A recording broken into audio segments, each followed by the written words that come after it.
All right, I hope everyone's polls went well. Let me know how they went if you did summon on Tinjo down below in the comment section. Now, in this video, we're going to break down his full kit and give you a rough guide for his teams and recollection bits that are going to be the best for you to use. I would refer to the timestamps on the scroll for the video to see what parts you need. I'm also probably going to put it in the pinned comment, not too sure, doesn't really matter anyway. So Team Gojo on Global is currently number 1 in the game and will continue to be number 1 until the half annie on Global, where as of right now, it does seem like Domain Gojo is coming out during the half annie, going to get replaced by Gojo, and then Sukuna is going to take the top spot for DPS a bit afterwards. So he's got a good 3 months, right, which is actually very nice. Considering that it's 6 months worth of time on JP, I would definitely consider it nice. So, very quickly, you might be like, should I go for more dupes? Well, I'm going to say this right now. 1 dupe is a very nice, just baseline to have, okay? For sure, because it's an extra 25. I do not think it is needed, though. I personally don't. Just my opinion, I don't think it's needed. 1 dupe is enough if you're free to play, but maybe as a pay to win, low spender, you might want to go for the extra dupe. Go ahead at that point.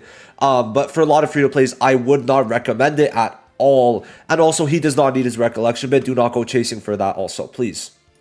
Unfortunately, I have to yap about his kit again. How many times have we done it at this point? Like, there has to be a chart with how many times I've talked about X or Y units kit. And Team Gojo and Domain Gojo must be at the top. Like, both of them have to be at the top. So, Team Gojo does not leave the battle. That is one of his main things. He has very high ult gauge, but he makes up for it. His stats are lower than the other Gojos because this is pre-Enlightenment Gojo, where if you haven't realized, all the other Gojos have the exact same stats, right? If you check, all of them have the same stats, all besides Team Gojo, right? Besides the ult gauge. The ult gauge and max CE is all that changes, but HP, Taijutsu, and Jujutsu does not change. Okay. So, still it's fine stats, still it's pretty high, okay? And his characteristic is actually very strong. So, this is when a crit hit is performed, he increases his own damage. This is going to be relevant later, but let's go on to it. So, his auto skill is at the start of the battle, he grants attack immunity to self for 2 turns, increases own damage received by 30% for 2 turns, okay? So, it doesn't really matter, it's... yeah, this is the damage he receives. Unless I'm reading it wrong, I don't think this is a damage increase. And then increases own Jujutsu damage special by 5% for 4 turns. Okay, so the Jujutsu damage special, it's what's unique to him, and that's what we're going to have to explain. But remember, he doesn't leave the battle, has attack immunity minimum 2 turns, but then it gets crazier. So, skill 1 is a taunt, and it fills up ult gauge more than other skills, and they are not lying with this. They knew what they were doing with the skill, and it's very good. So even if he has 1500, with this, and with other recollection bits to help him, he's getting his ult extremely quick, okay? And it's not like he's only doing 1 or 2 ults. He could do 3, 4, 5 ults if you really just go long term and you really can push that many. He can do it, okay? Especially because of this, okay? But this taunt is huge. It's huge. That 35% chance might not seem big, but when this guy has attack immunity and essentially makes whatever the attack is to literally nothing, well, hey, this 35% is pretty big, especially for the earlier turns.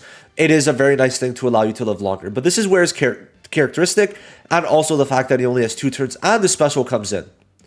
This. So, the buff is either one or the other. So, one or the other. Okay.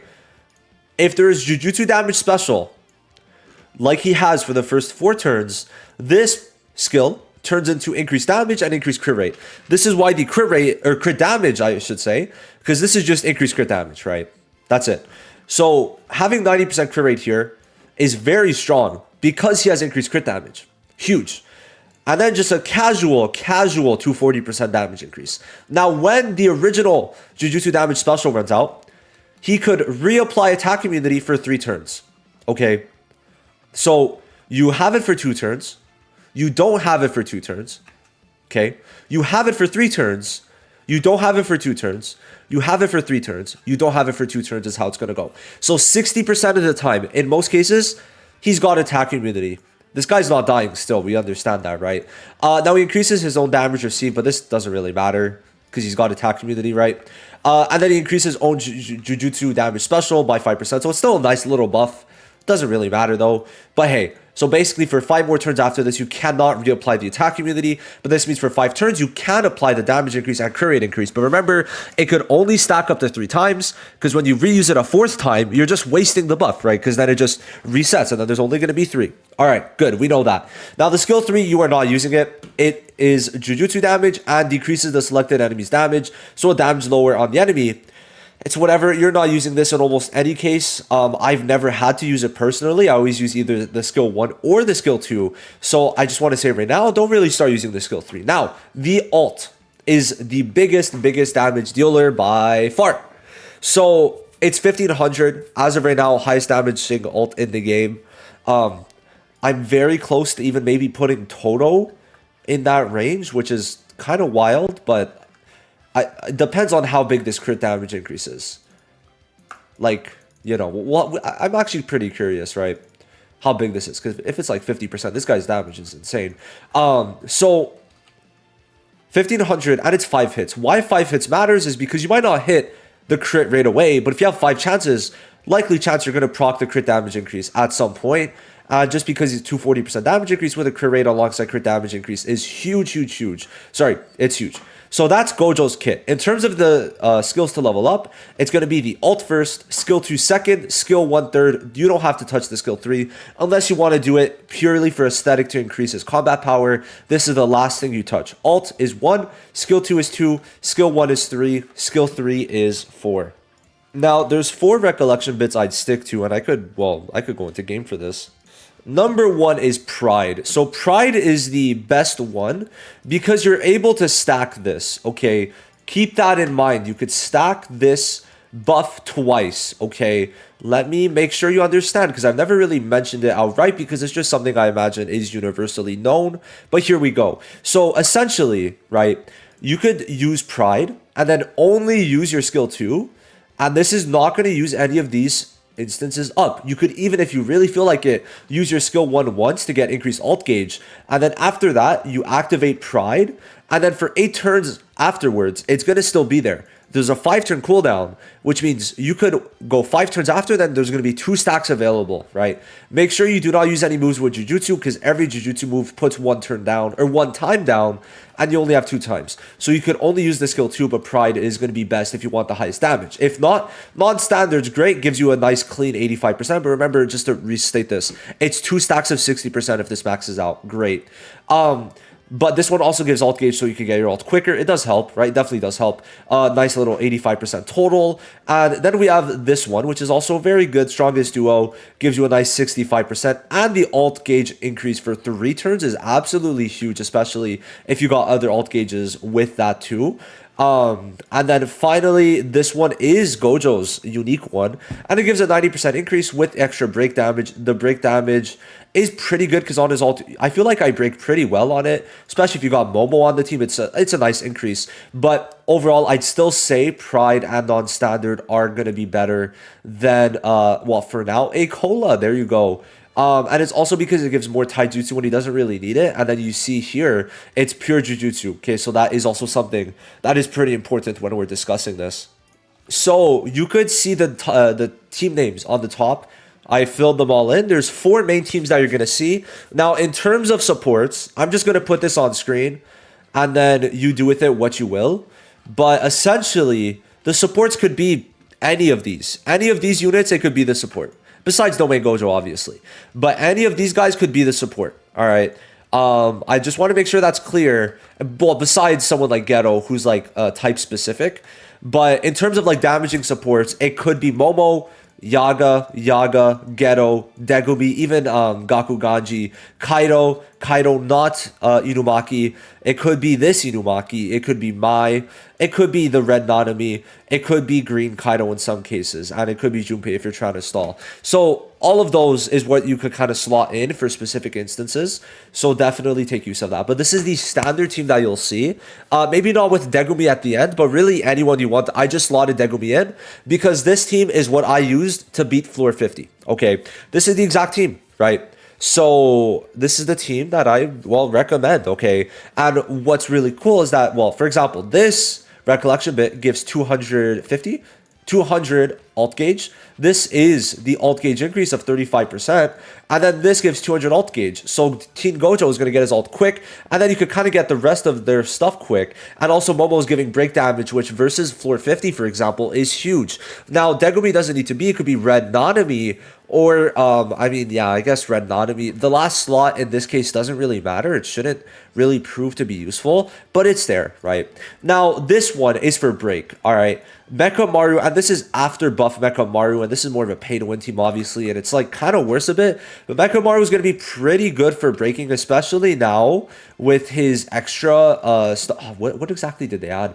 I keep on forgetting, but essentially, especially for floor 50, just, you know, I give different options if you really want to do it, but now Mecha Maru is going to actually have a bit more break damage and also get more, do more damage in general, and, in stages where you could break, Mecha Maru is going to be very good. Okay, very good. But it's not even a necessity. I just wanted to give my boy Mecha Maru some love in this video. Now, next up, this team, you might be like, what is this for? This is for a type disadvantage. I'm not lying. I'm not lying. This team was used versus floor 45. I'm not lying, right? It is a strat. It is genuinely a strat, okay? Is it the best strat? No. Is it a strat? Hell yeah. Do you want to see? Sure, here you go. So, in the fan Discord, Ace, one of the staff members, actually used this team. So, you know, why not showcase it? Why not showcase the amazing team Ace came up with? And, you know, just wanted to kind of show that off because, I mean, hey, this is a team you might be able to use to beat floor 45. So, you know, go crazy with it. Floor 45 is very annoying. But yeah, no, I mean, Mahi told Gojo why this works is because Gojo just doesn't leave, has attack immunity for 60% of the battle, and it's going to be hard to kill him, especially if you start using the taunts and all that stuff. So yeah, now this in the future could also be replaced. Well, even now it could be replaced by this one, and you could also do it so that you could have this healing one, and in the future have Shokos if you're more on the pay to win side. Now this one is mono yellow, but instead of this Kaido, right? It's not supposed to be this Kaido. It's supposed to be the SSR Kaido. I just do not have this Kaido. Now, why this guy's really strong, like really strong, is because he gives up to a 140% Jujutsu damage increase, right? Alongside the possibility to give another 15% damage increase and a bunch of CE for the other supports. But more than that, he lowers the enemy's damage dealt, which might not seem like much, but alongside a damage reduction, it's huge. Then he has a chance to stun. So this guy is better than Yellow Kaido on mono yellow teams because he gives way more to yellows, right? So if you have him, right, if you're pay to win, bro, this team for yellow, oh, it's gonna cook. With SSR Kaido there, Yaga gives type exclusive buffs, Kaido gives type exclusive buffs, and then Degumi's just shitting stuff out. And then I didn't know who to put for this. Like, in most cases, nothing's going to be living this. I don't think no one should be dying, right? It should not even get to the point where you need Junpei, but hey, just slot in Ghetto if you really want to. But that's kind of the main teams, right? There's not much more you could really do with them. There's only a certain amount, obviously changing the supports, changing the recollection bits. But besides that, like, I think it's just good to see what it's going to be looking like now and in the future. I mean, hey, Mechamaru's technically in the game because he should be on the paid banner. So there is that. But besides that, it's like, it is wraps for that. It is wraps because that's essentially it. That's it. 4 main teams. And, you know, it's small variations. It's not... Team building in this game is not anything absolutely groundbreaking. But, you know, there it is. Hope you guys got lucky on your Team Gojo pulls. Definitely hope everything went well. And I'll see you guys in the next one. Thank you for watching this video. Have a good day. Also, go play Dokkan Battle. Bye-bye.